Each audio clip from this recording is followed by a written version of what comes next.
एक बार की बात है, हरी भरी पहाड़ियों के बीच स्थित एक छोटे से गांव में एक शानदार पेड़ था जिसे दयालुता के पेड़ के नाम से जाना जाता था। यह पेड़ किसी दूसरे पेड़ जैसा नहीं था।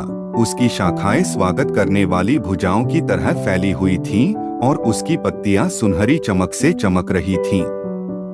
ग्रामीणों का मानना था कि इस पेड़ में जादुई शक्तियां हैं, जो इसके नीचे आराम करने वाले किसी भी व्यक्ति को शांति और दयालुता की गहरी भावना महसूस करने में सक्षम बनाता है।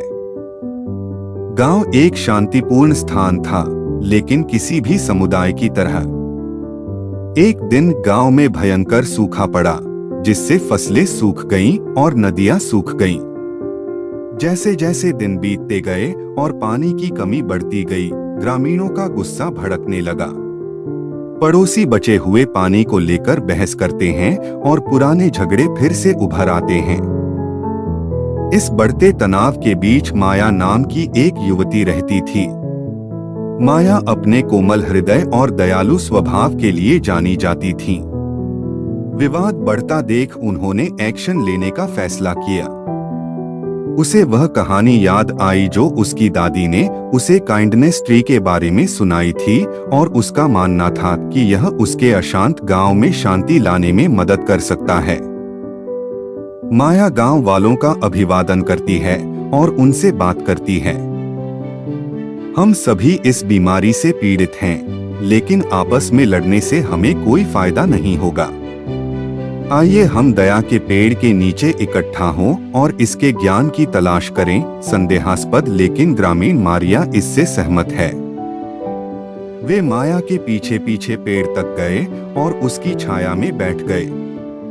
जैसे ही वे आराम कर रहे थे, सुनहरी पत्तियों के बीच से हल्की हवा की सरसराहट हुई और उन पर शांति का एहसास फैल गया। एक एक करके वे अपने डर, निराशा और आशाओं को साझा करते हुए बात करना शुरू करते हैं। उन्होंने खुले दिल से एक दूसरे की बात सुनी, यह महसूस करते हुए कि वे सभी इसमें एक साथ थे।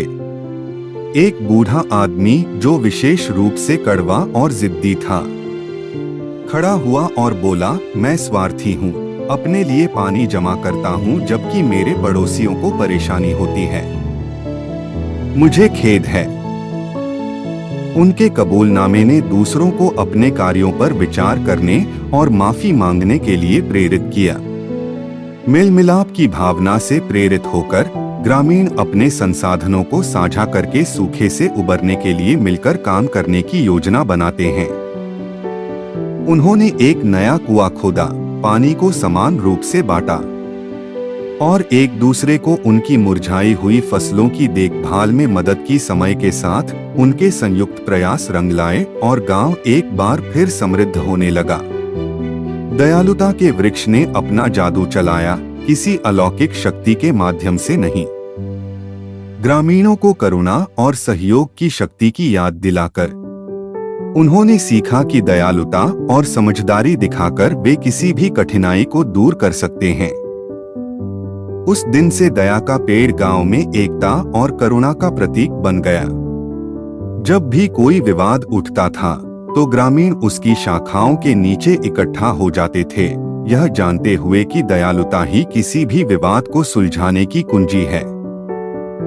और इसलिए गांव सद्भाव में रहता था, न केवल भूमि की उदारता के कारण, बल्कि उनके दिलों में पनपी उदारता के कारण भी।